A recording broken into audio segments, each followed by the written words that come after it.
Good morning, everyone. Welcome back after the coffee break. So I'm Fernanda Tremari.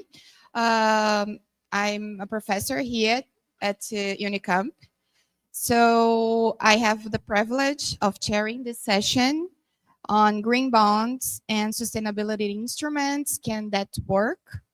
We have an exceptional panel today that brings together diverse perspectives from academia, policy, and international organizations. Let me introduce our distinguished speakers. Our first speaker is Dr. Kevin Gallagher. Dr. Kevin is a professor of global development policy at the Frederick Pardee School of Global Studies at Boston University and the director of the Boston University Global Development Policy Center. The GDP Center's mission is to advance policy-relevant research for financial stability, human well-being, and environmental on global scale. He serves as the leader expert on multilateral development bank reform to the Brazilian presidency of the G20. Next, we have Fernanda, who is a professor in the graduate department of Fluminense Federal University. As an economist and consultant, she specializes in financial systems, sustainable finance, economic development, and macroeconomic analysis. She serves as a director at the Brazilian Sustainable Finance Center. Our third speaker is Professor Luis Fernando de Paula. Luis Fernando de Paula is professor of economics at the Federal University of Rio de Janeiro and researcher at the National Council for Scientific and Technological Development, both in Brazil. He's currently the institutional director of the Center for Sustainable Finance and Public Policy. And finally, we have here Camila Gramkov. Camila is currently acting director of the Brazil Office of the Economic Commission for Latin America and the Caribbean. She holds a PhD in climate change economics from the University of East Anglia in UK. In her thesis, she explored policies and scenarios for promoting the decarbonization of the Brazilian economy and its social, economic, and environmental impacts. She holds a master's degree in economics from the Federal University of the Rio de Janeiro and graduated as an economist from the University of São Paulo. She has over 15 years of professional experiences in economics and sustainability, have worked on several international technical cooperation projects in Brazil, Latin America, and the world. So each speaker will presenting for 15 to 20 minutes, and we will open then for discussion. Now, I'd like to give the floor for Dr. Kevin Gallagher. Thanks so much, and thanks to the organizers. It's great for this recovering American to get out of the United States for a little while and hang out with like-minded people, which it's a shrinking group in my country. So Chandru asked me to join this panel on green bonds. I'm gonna try to discuss a paper that I did with a woman whose name I spelt wrong. Please don't tell her. It's Marina Zucker Marquez, not Marzina Zucker Marquez. And I'll also touch on a paper that I wrote with Richard on something else. So I'll make 3 points in case I put you to sleep and you didn't drink enough coffee during the coffee break. Number one, on some level, central banks are at the forefront of analyzing the impacts of climate change on the financial system. There's something called the Network of Greening the Financial System, which is a network of central banks. Brazil is a part of this. Mexico is a part of this. There's actually more countries in the global south that are members than in the global north. And they do a lot of great work, but it's mostly analytical modeling of the impacts of climate shocks and climate policies on the financial system, but they don't really use their balance sheets to do anything green on their own.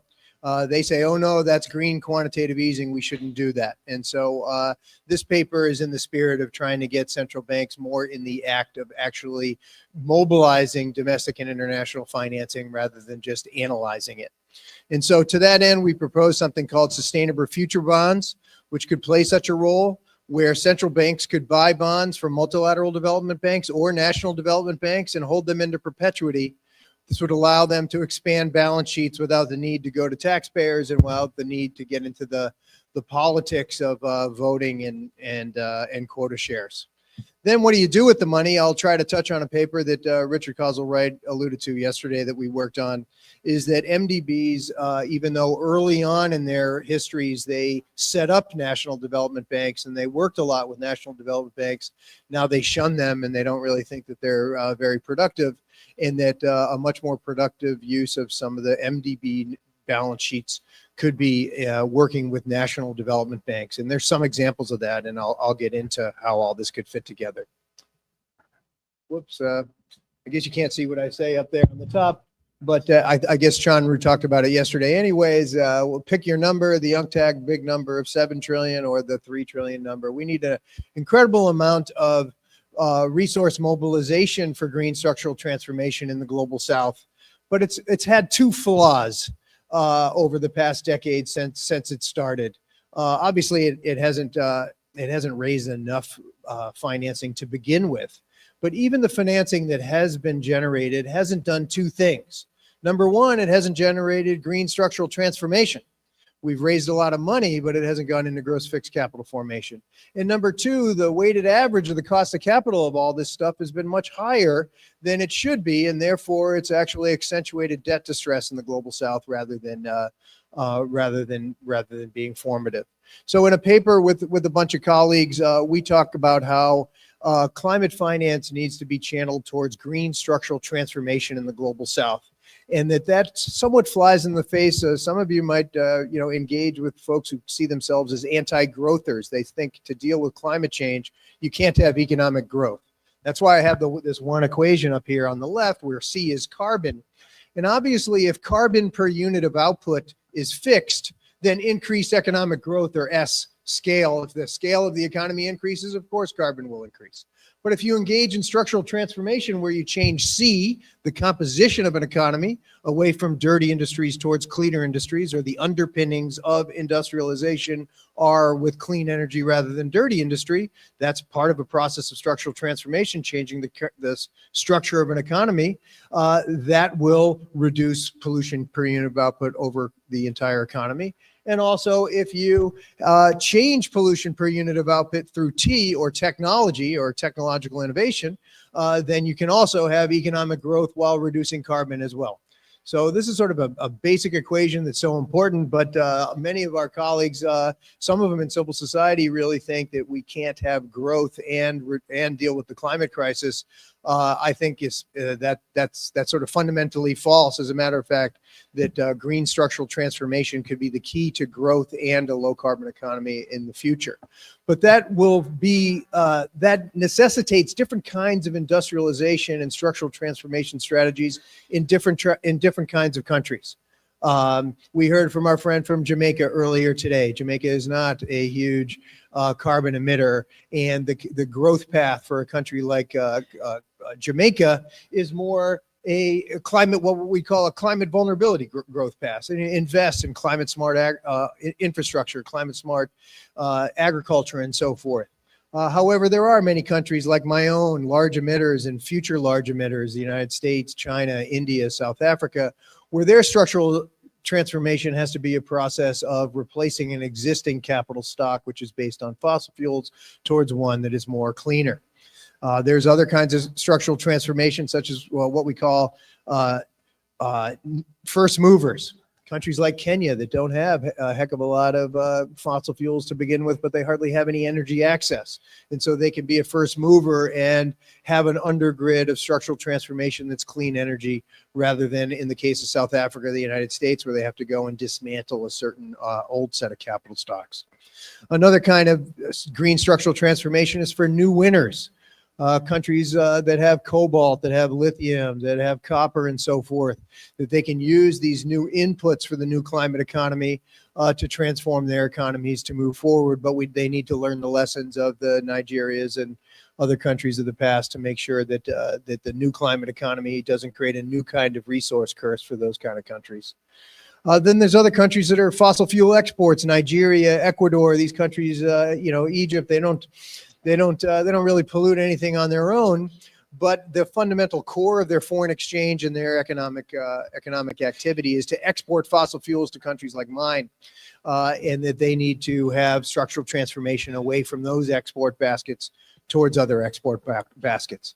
I promise the only other equation that I'll have is the one I have on the right-hand side, that we need to mobilize all this financing and needs to go into this kind of investment for green structural transformation, but it also has to be in a way where the weighted average of the cost of capital has to be lower than Gopinath and Blanchard would say the growth rate, but we argue that in a developing country in the global south, that it really has to be lower than the growth rate of your foreign exchange accumulation in a country, because that's what you need to be able to pay back the international finance. While mobilizing this incredible amount of capital, and this alludes to the last session, countries need to also be responding to an incredible and increasing polycrisis of shocks that are coming external, that are of no source of the countries themselves. COVID-19, war and sanctions, the interest rate hikes, all the geopolitics that we've been talking about over the past couple of days, and Trump's tariff tantrums. But climate change and climate change policy are also increasingly sources of external shocks to developing countries and countries all around the world. The one that's the most prevalent that Siobhan talked about in the last session, that we've talked about a lot, are what are called physical risks, or climate shocks themselves. When there's a flood or a hurricane or something like that, that can shock your economy, have major impacts on GDP, and make it difficult for you to export or import, and have huge balance of payments problems, and can cause significant problems.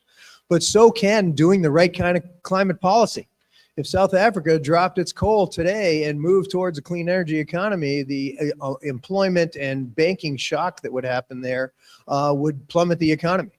And so these climate policy has to be done in a way that eases these transition risks. And something that we focus on, since we're a global north-centered institute, is what we call transition spillover risks.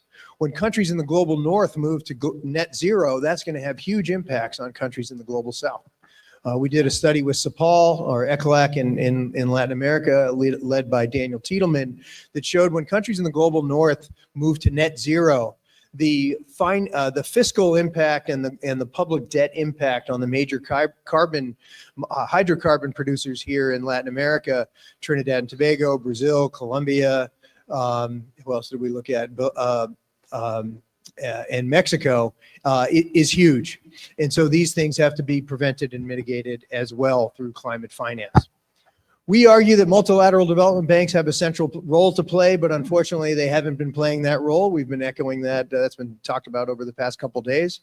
But one big reason is that they are just too small. On the left here, this just shows total MDB lending as a percentage of GDP since 1970. And the most recent lending, even though it's been a big surge since the Paris Agreement and the SDGs, it's still nowhere near what the levels were in the 1990s. On the right, we're currently working with the Brazilian Finance Ministry on something called the Baku to Belém roadmap, something that Brazil is going to roll out at the COP, which is a roadmap, a negotiating roadmap on how to get to the 1.3 trillion by 2035. And we're authoring the part on the role that the MDBs should play. And the bottom dot here shows the current trajectory on where MDBs are. It looks like by 2030, we predict that they'll be lending upwards of 120 billion a year, but they really need to be up to about 325 billion a year to play their role in this $1.3 trillion $3 trillion role. Not only do they have to mobilize this kind of money, however, it has to be done in a way where the weighted average of the cost of capital is lower than the growth rates, or in countries in the global south, lower than the foreign exchange reserves. And that is a problem right now because the cost of capital is on the rise. Two countries in the past 2 weeks just denied World Bank loans because they were more expensive, East Asian economies, because World Bank loans were more expensive than what they could get in a 30-year window in the private capital markets. And so MDBs, the beauty of MDBs and national development banks is, one, they should have a longer term perspective. Two, they should have lower interest rates. Three, they should be countercyclical. And four, they should be looking at an economic rate of return rather than a project level financial rate of return. But if they're too costly, countercyclical, and condition all their finance on disinflationary austerity, it's a real problem. So we recommend that MDBs get back to that original role that Kindleberger said that they should have. But that would mean that when the cost of capital in the private sector goes up and the maturities go down, that MDBs in a countercyclical manner would have to be kicking up more and having a lower interest rate to counter that, to be able to keep the weighted average of the cost of capital lower than foreign exchange reserves. And under those scenarios, we've modeled that MDBs would have to get much bigger and have much larger subsidy accounts to be able to play that role. Now, I'm from the United States, and my country is the leading shareholder in the majority of all these MDBs, and there's no prayer. Even the Biden administration was fighting the Brazilians all last year, arguing, why do you have this American economist who's not a good patriot? Because we should not be capitalizing these MDBs. We should be making them more efficient. And of course, as we've heard all day long, the private sector can do all this stuff.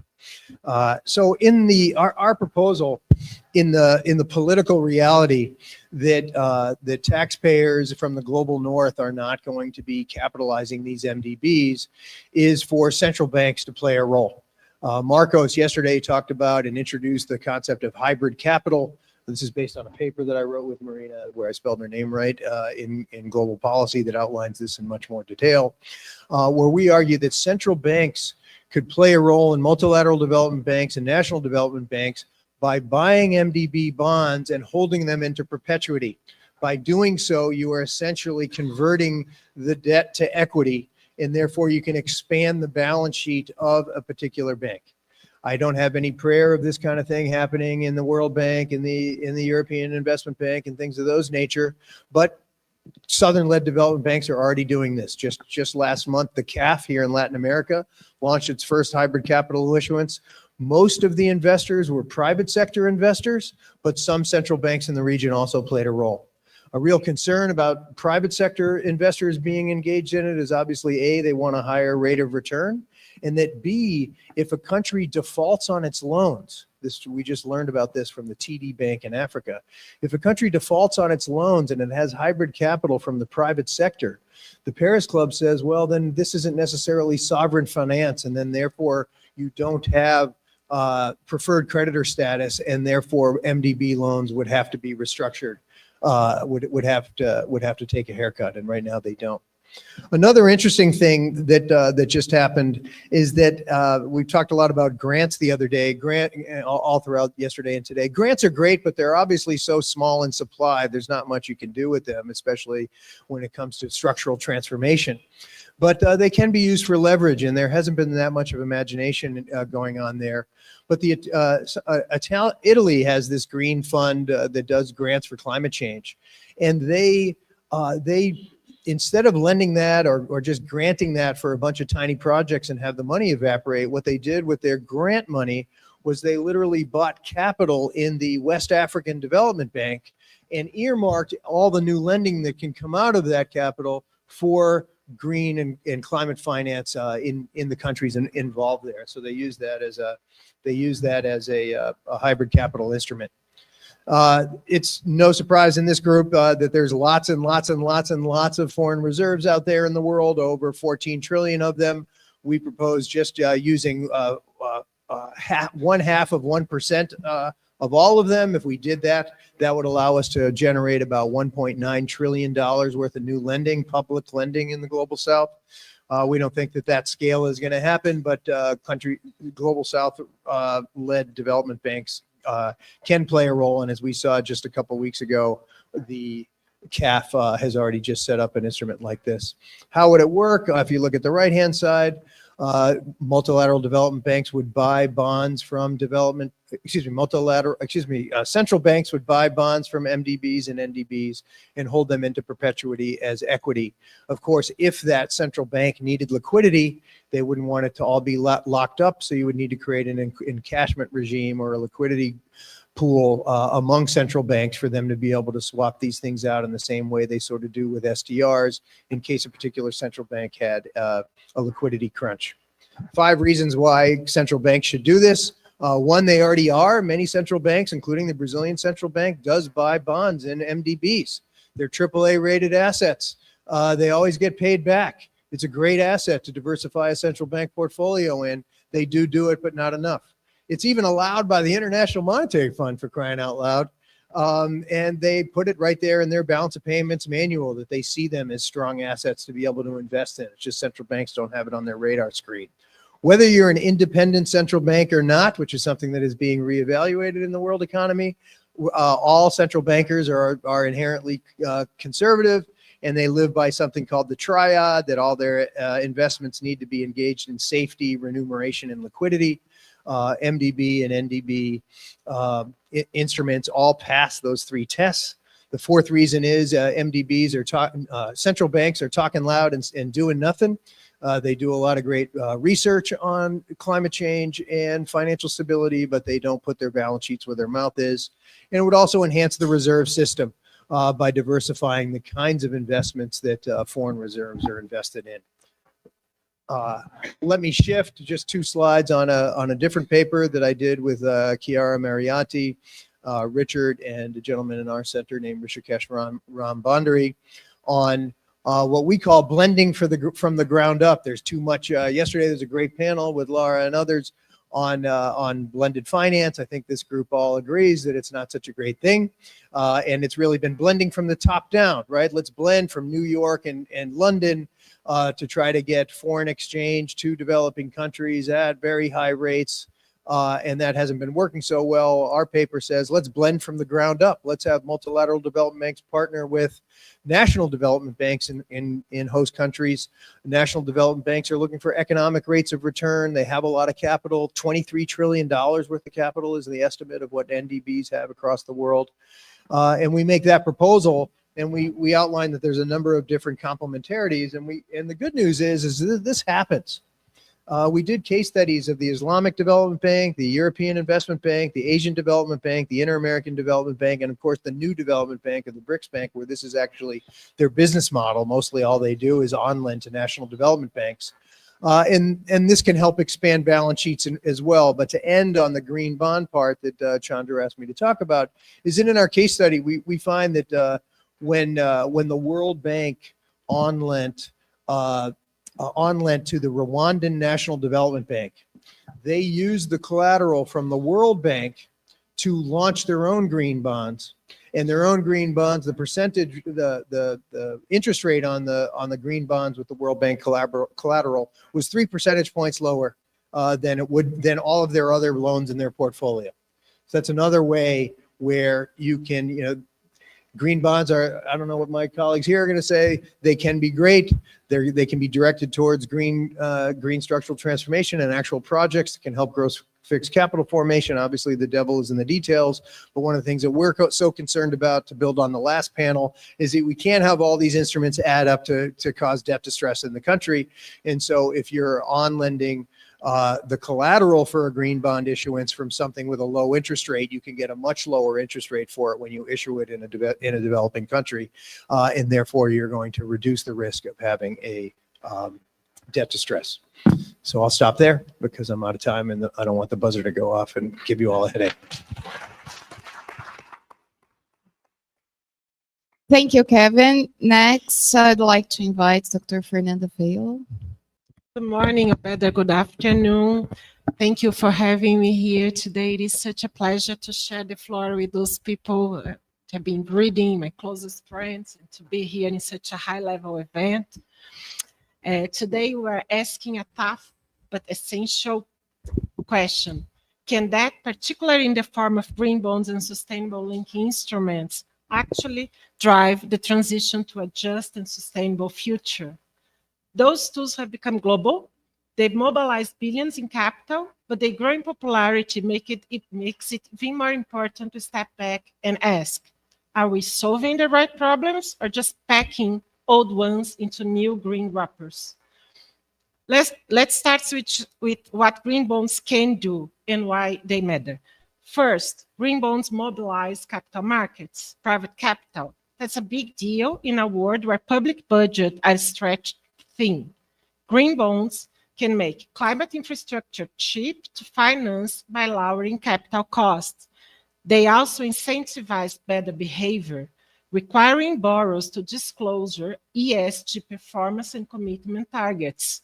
So yes, as a financial instrument, debt-based tools like green and sustainability-linked bonds offer real advantages.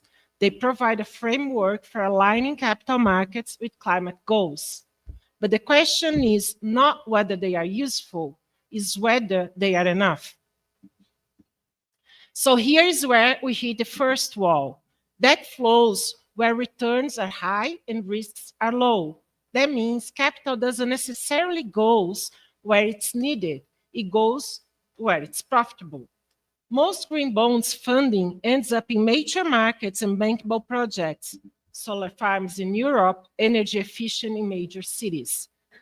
But what about flood prevention in informal segments? What about public transit in small island states? Those are not bankable.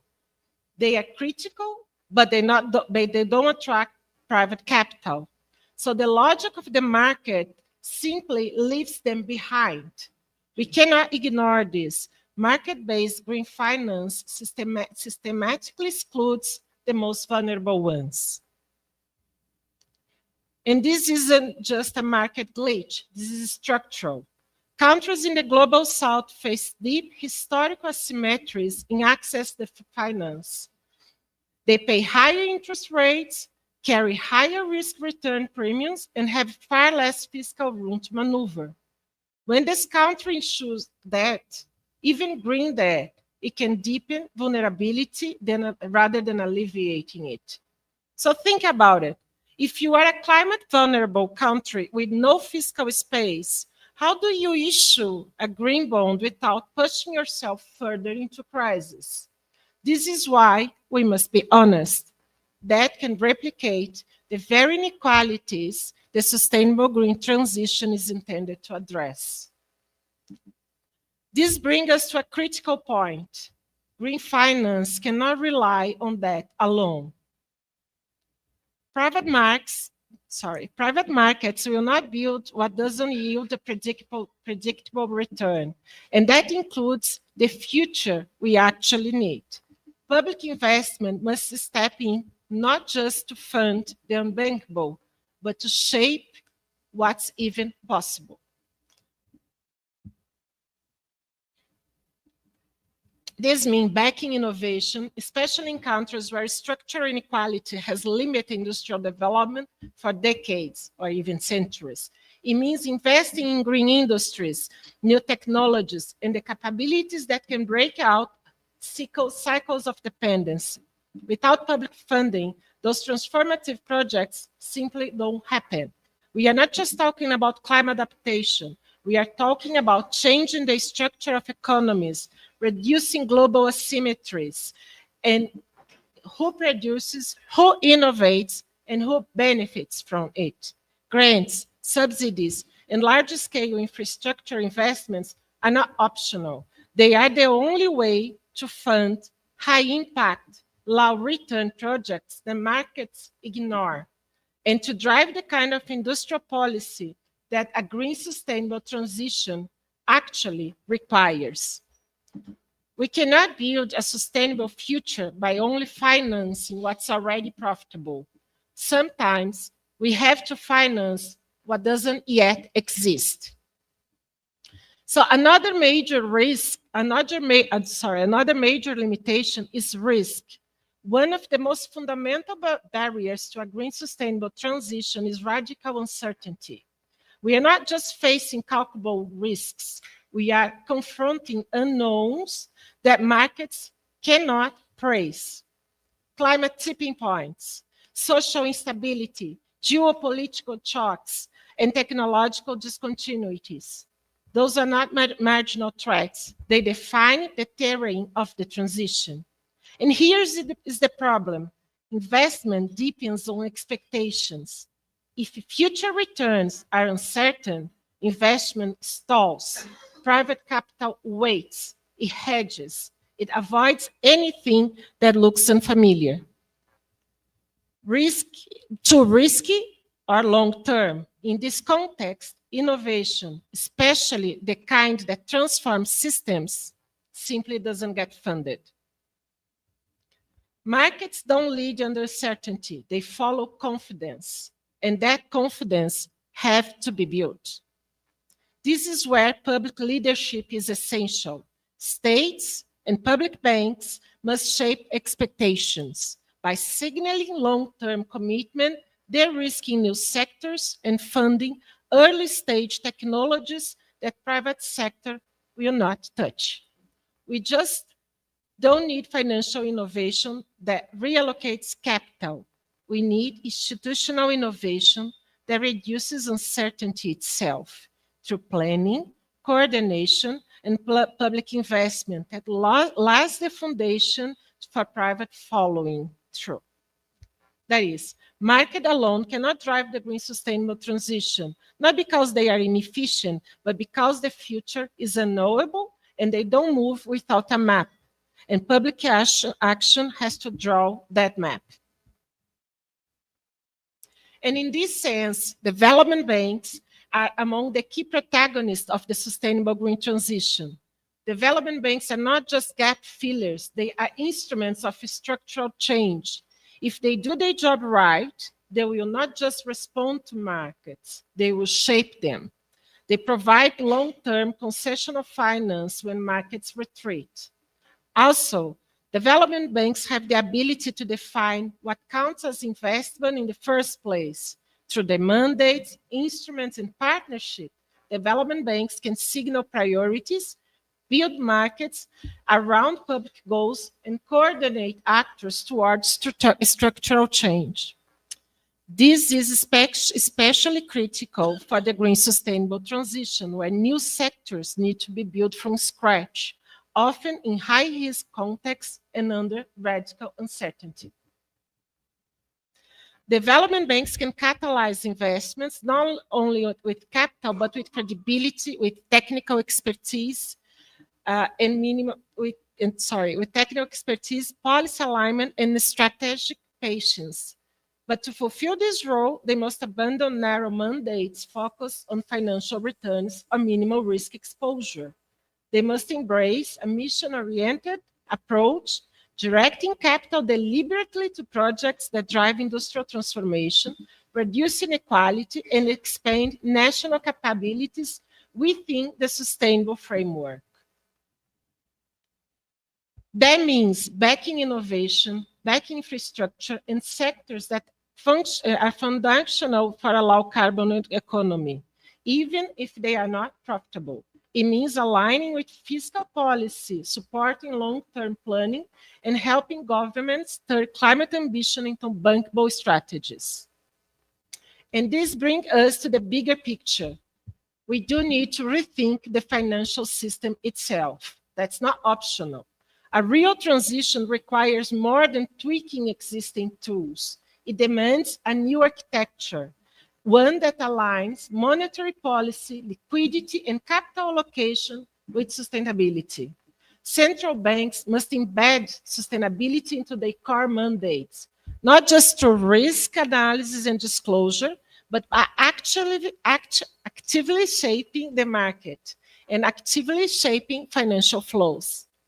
That means providing stable and accessible green liquidity, setting regulatory frameworks and capital rules that prioritize green assets, and disincentivizing brown investments. It's a double way of working. It's a double way of acting. They can no longer be neutral observers. They must become active agents in steering the economy towards sustainable goals. In this sense, development banks must become engineers of public purpose finance, and the system as a whole must prioritize resilience over returns. Both development and central banks must work together in this new financial architecture. That isn't utopian, it's necessary. The current system simply was not built for a planetary crisis. However, to make any of this work, we also need to redefine value. Natural capital, forests, oceans, biodiversity, they must be recognized in financial metrics. Climate and environment risks need to be integrated into every investment decision we make. This means confronting stranded assets, recognizing transition risks, and shifting from short-term return to long-term planetary stability. So, can that work? Yes, but only if we stop pretending it can do everything. Debt-based tools like green bonds are part of the solution, but they are not the whole solution. Without fiscal policy, public investment, development banking, and deep systemic reforms, they will fall short, or worse, entrench existing injustice. The foundation of a just green transition cannot be market logic. It must be structural, it must be public, and must be global. Thank you.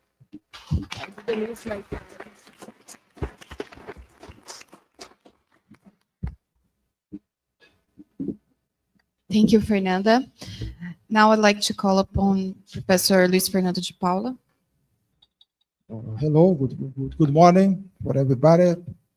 First, to say thank you for the invitation to take part of this conference, to take part of this section. Recently, we founded the Center for Sustainable Finance and Public Policy at the UFRJ by University. Fernanda and Carmen Feijó founded with me, and it's a recent initiative. Well, I will, my presentation will try to define an analytical framework for sustainable finance that includes the different actors, the main instruments involved in green finance.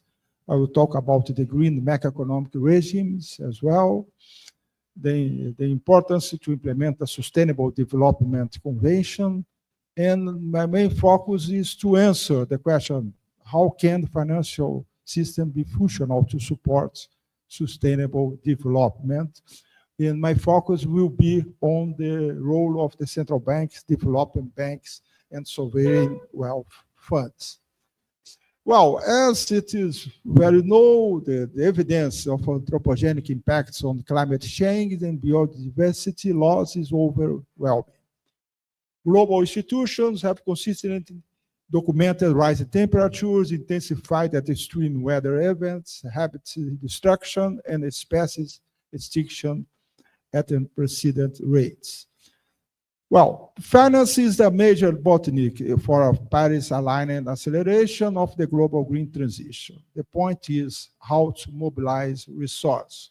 As we know, in COP29, the developed countries had the commitment to allocate $300 billion on climate per year on climate finance, as Kevin showed in his presentation. There is much more resource needed to face the problem. Well, as for the different actors of the green finance, I just point out the main actors that are the public ones, the finance minister, treasurer with tax, subsidized grants, public development banks that involve direct loans, equity investments, grants, and also central banks with what has been called greening monetary policy, and also regulatory influence. In terms of multilateral institutions, multilateral development banks that involve concessional loans, grants, technical assistance, and for private institutions, we could include large assets with equity funds, bond funds, and other sorts of funds as well, and private banks with loans, green bonds, depository receipts. In terms of the main instruments of the green finance, there is a recent work of BABIC that detail each instruments. The main instruments are the green bonds, green equity, green loans, concessional finance, blended finance, each one with some possibilities and also some problems. As for the green bonds, they have the potentiality to push green projects with cumulative issuance over $2 trillion globally at least, and the problem is that most capital are raised in global north. As for the green equity, they participate in green projects. They have this advantage of the shareholder engagement, and the problem is that the investor needed to be committed to decarbonization. As for green loans, they have the advantage to direct finance to green projects directly, but there is the problem with standardization certification in these loans. Concessional finance that are financed below market rate, especially to low-income countries. The problem here is that the concessionality can be volatile, depends on the voluntary yield of the country's institution, and also insufficient. And finally, blended finance, that is, there is a section on this, yesterday discussed this, that is the possibility of de-risking and drawing in of private finance to fund the green finance gap. And there is the problems related to the fact that projects where green finance is most needed have low public-private funding ratios. Well, some problems related to green finance. The most big problem that is concerned here is that the fact that global south countries in need of green transition finance do not receive enough resource from the global north. So we have to build the necessary mechanism for such tasks. Difficulties related to standardization and harmonization of global green finance classification, standard and taxonomy as well. Greenwashing of disclosed financial information is also challenging. And finally, the risking of investment by states does not effectively redirect global green finance flow where they are mostly needed, that is the long-term green investments. Well, as in influential work, Gabor developed this concept, this notion of Wall Street consensus, that is a new global agenda for financial system support of sustainability center on the risking of assets to attract global investors financed by public resources. In her criticism about the Wall Street consensus is that by privilege the protection of financial flows from environmental regulatory measures and betting on the ability to mobilize private capital, it reduces the space for national public policy, restricting the ability of the states to act more actively to stimulate just ecological transitions. In another recent work with Brown, she proposed the existence of alternative green macro financial regimes that organize the relations between the state and private sector and shape the creation and allocation of resource for greening activities. So they propose this typology of regime that include carbon shock therapy, weak de-risking, robust de-risking, big green state, each one with different weight in terms of the public spending and the discipline on capital. Carbon shock therapy, including market signals that can be altered only slightly by discretionary state initiative, use of strong carbon pricing, high market discipline, and minimal public spend. So there are two sorts of de-risking, what they call a weak de-risking, where the state assumes part of the risks and guaranteeing expected return for investor, relies on private capital with minimal state control. So there is the robust de-risking, where the state subsides green manufacturing and mitigate risks for private investor. In this case, there is a moderate control of the states, seeking to induce investment, but without greater public coordination. And finally, they suggest the big green states, where the state leads with large public investments, planning, with use of planning, active role for central banks and public banks, and also active industrial policy. Well, let me now focus on the concept or the notion of the functionality of the financial system in a post-Keynesian approach. I have developed some work on this. I think that the challenge is to translate this notion to sustainable finance. I think that is the main challenge. But just to have an idea, as you know, this notion is based on the principle of non-neutrality of money and the key role of the banks as liquidity creators that sanction expenditure agents' decision. That is the idea of the endogeneity of money supply. And in the conception of the functionality of the financial system is that financial system should have two main functions. The first function is finance, that is the liquidity bank's provision that allows investment expenditure to be implemented. And also there is another important function that is the funding, that is the consolidation of firms' short-term debts into a longer-term financial liability structures. Besides these two functions, it's important to consider also the dimension of stability of the financial system, as capitalist economies tend to be financially fragile, according to the Minsky's financial fragility hypothesis. So it's not only about the potentiality of resource, but it's also involved the problem of the stability of the financial system. In order to define what is functionality, I quote here a definition that a financial system is functional for the development process when it expands the use of existing resource in the economic development process with a minimum possible increase in financial fragility and other imbalance that could halt the growth process for purely financial reasons. So as we have here the dimension of expands the use of existing resource, and also the two with the minimum possible increase of financial fragility. Well, as we know, the other colleagues here mentioned this, the climate-related financial risk. There is some extra risk involved in the climate change.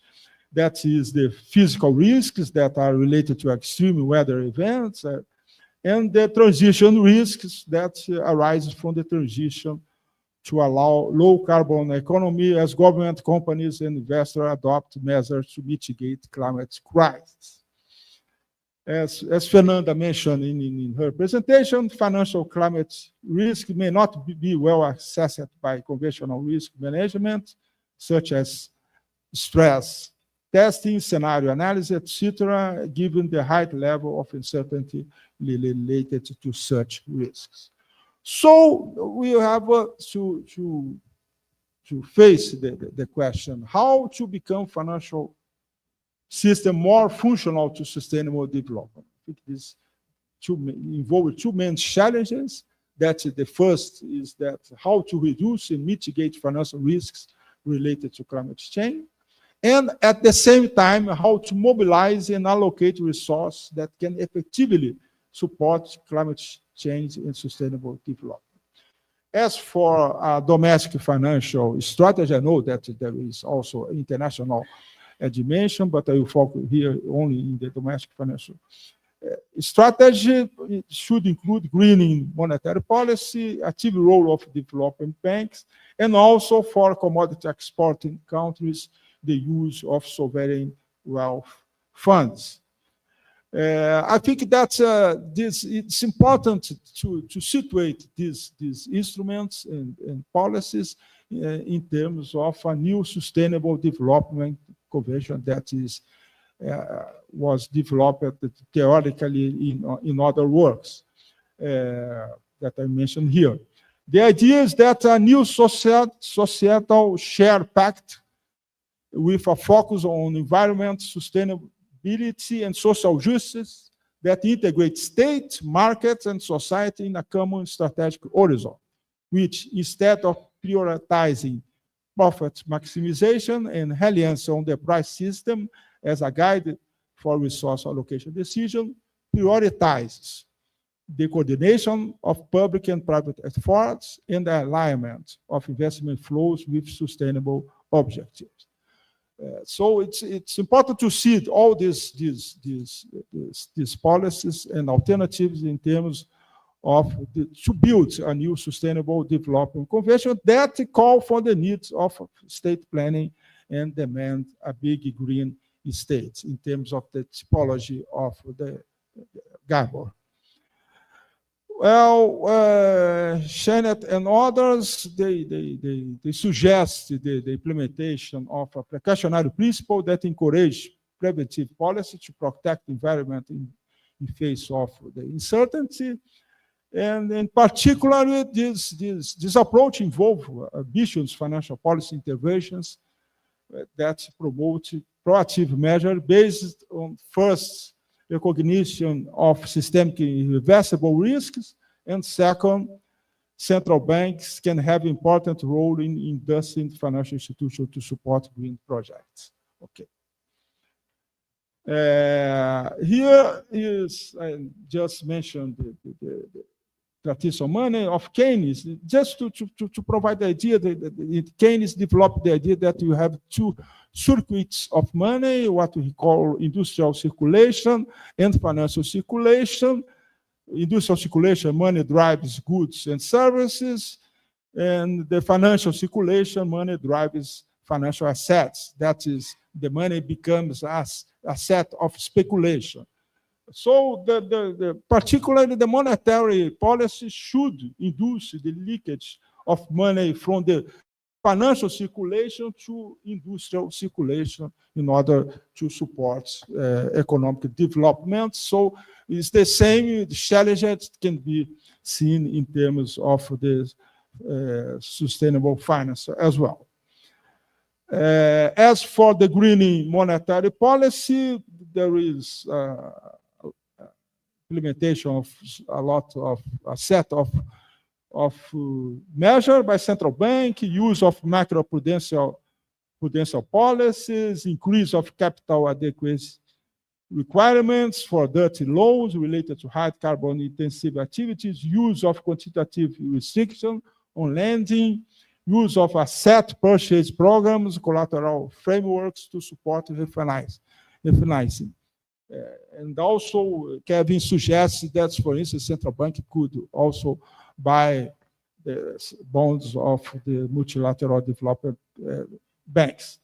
Well, of course, this approach should require a change in the functions of the central banks with a broader mandate than just price stabilization with a broader mandate. And particularly the people banks of China is the pioneer in this proposal that implemented a lot of initiatives. I just mentioned some of them: green credit policies, green preference collateral, carbon emissions reduction facility, in this case with low-cost funding for banks in order to finance the energy transition in China. So there is a lot of active initiatives.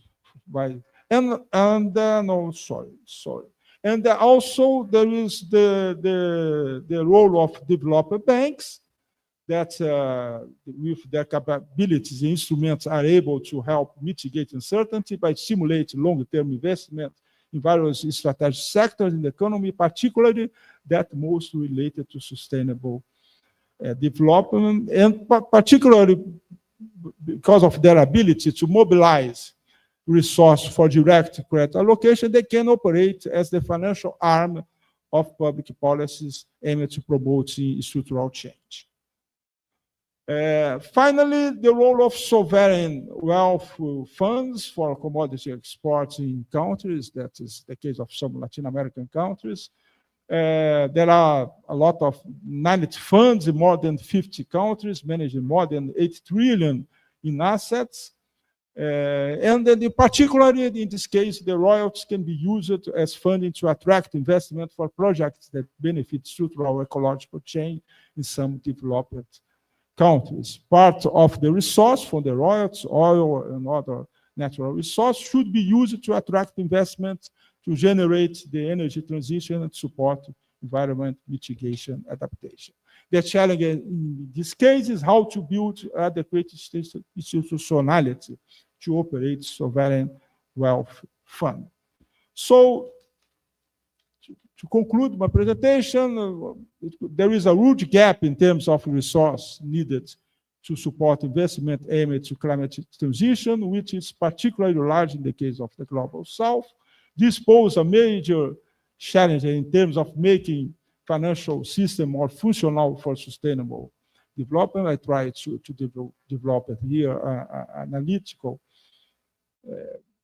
structure for this, and besides the development of domestic financial instruments, an important challenge is how to create effective mechanisms that allocate resource from the global south to global north to the global south to support climate change and sustainable projects. Thank you. Good morning or good afternoon. It's an immense joy to be here with you today at this special house of critical economic thinking and structuralist economic thinking. I was just looking at the plaque that renders homage to Maria da Conceição Tavares, one of the founding mothers of ECLAC or CEPAL, the Economic Commission for Latin America and the Caribbean. I'm especially happy to be here today because I think that for the first time ever, we are having one full event about this topic. Generally, when we used to talk about the environment or the climate crisis, it would be one panel at the end of a certain conference. But now, happily, the topic has gained more attention. It's become mainstream, and it's something that we cannot anymore escape from. So I will focus. I was thinking about how to conduct this talk, and I'll change it a little bit from what I had in mind. A lot was said here by the previous brilliant panelists, with whom I agree mostly on. So I'll try to provide a bit some different perspectives that I consider are useful for this debate. So we are at a conference on financing climate action in the South. And what I will argue is that the perspective from the South changes everything. Our assumptions, our values, our view of the world changes completely, not just the methodological approach, but mainly the recommendations and the policy framework that stems out of these visions. My talk will be focused on the work that we have been conducting at CEPAL, which is essentially looking at the climate change as crossroads, whereby Latin America and Caribbean countries face a decision right now, whether structural developmental gaps will be deepened or whether this agenda can be used as leverage for a new developmental perspective. To start off, the big push for sustainability approach is based on three main axes. I would not be discussing too much of the conceptual methodological grounding, but I believe that the most useful messages that I can convey here are more related to the intuition and on how a perspective that is inspired by Latin American structuralism and new structuralism changes our recommendations or provides an original perspective that is based on the South. So CEPAL has been, I will stand because I'm too agitated to stay put. So ECLAC has been arguing that Latin American and Caribbean countries are currently facing three developmental traps that reinforce each other. I will not go into each of the details, but just to say that the climate crisis is not neutral. The climate crisis does not mean, and I believe that most of us here are economists, if we do not manage climate change, it does not mean that everything will stay as they are. In effect, the climate crisis means that the very development traps and the structural developmental gaps that the region faces will be deepened and worsened. If we look at the three developmental traps, the low growth trap on the one hand, we just listened this morning about the brutal effects of climate disasters in the Caribbean. If we look at Brazil, let's remember last year the floods in the state of Rio Grande do Sul that caused damage of over 90 billion reais, in addition to the loss of human lives.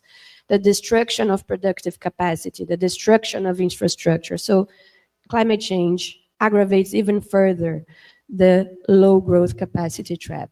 Climate change will also aggravate the high inequality trap. Let's recall that Latin America is the region that presents the highest income inequality in the world. In spite important advancements in the present century, the region has not been able to structurally change from this position. Climate change will aggravate inequality. Climate change is not neutral from a distributive effect. It is the most vulnerable, the most poor that will suffer from the impacts of climate change the most. It is the ones that live in the sides of hills that will suffer landslides that will suffer the most. It is the poor that live by the riverbanks that will suffer the most from floods, etc., and so on.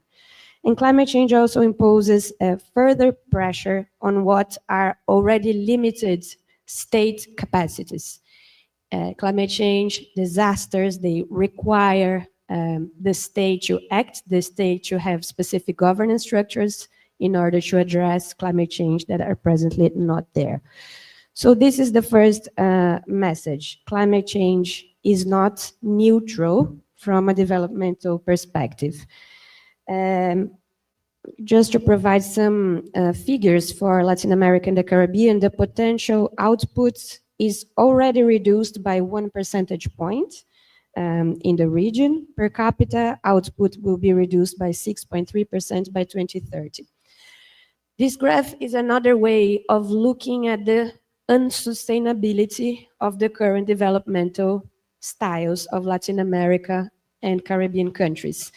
This graph shows in red the targets of the Sustainable Development Goals that will not be met by 2030. The yellow ones show the ones that are in the right direction, but are not fast enough in order to meet the targets by 2030. And the green ones represent the ones that are on the right direction at the right pace to be met. And in general, what this figure shows for Latin America and the Caribbean is that less than 25% of the SDG targets will be met in the region. So this should be motivation enough to think about change. And again, this information is not new. The idea that the environmental crisis does not bring new problems, but it means aggravating old or structural problems that the region already faces. Now, when we look at the other side of the coin, when we look at climate action, does climate action means automatically developmental gains? No. Facing or addressing or managing the climate crisis does not bring about spontaneously or automatically developmental gains. This figure is just to show the magnitude of the structural transformation that we're talking about. We, and by we, I mean humanity living on this planet, we need to achieve net zero emissions. At some point in time, the earlier we achieve this, the less will be the degree of global warming.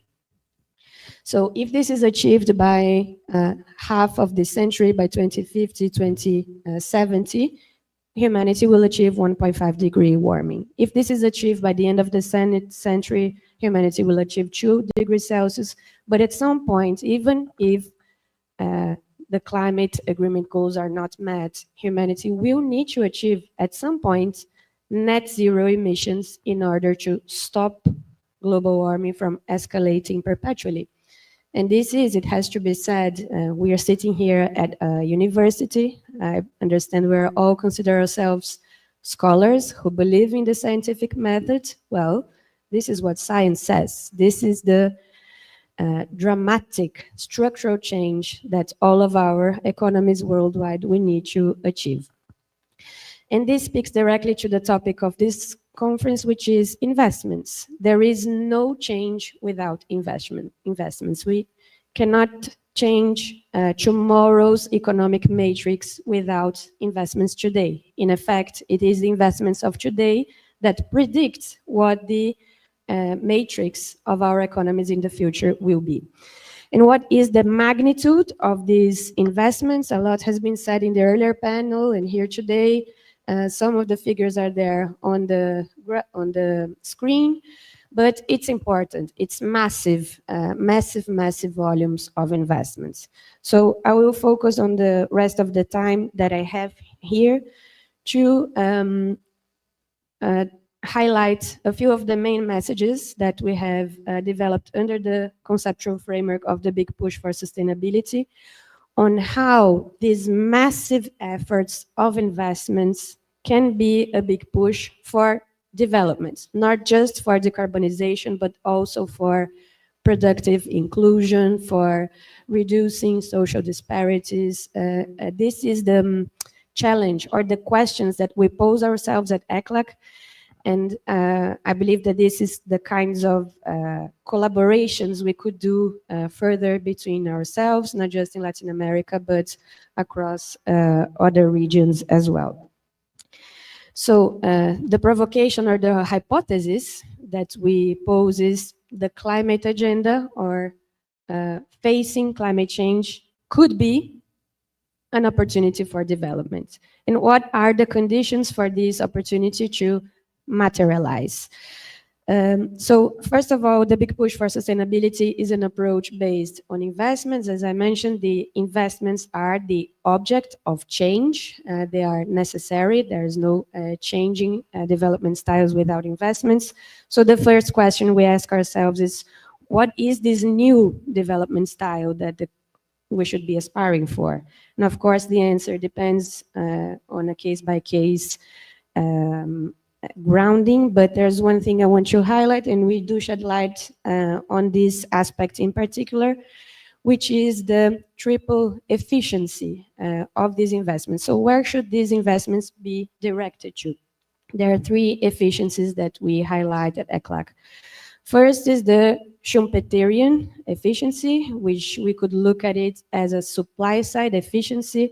Schumpeter was one of the founders of industrial economics, as you know, and what he highlighted very strongly is that economies that have more knowledge, where knowledge is flowing, that are more technology intensive, that are more economically complex, to use modern language, these economies have efficiencies whereby there are spillover effects that will increase competitiveness throughout the economy. So it's a supply side efficiency.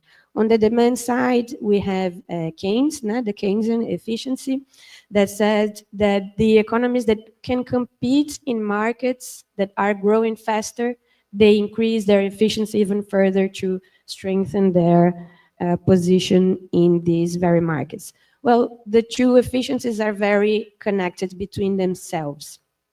And I'll be as succinct as I can on this. Let's think about these two efficiencies at the individual levels.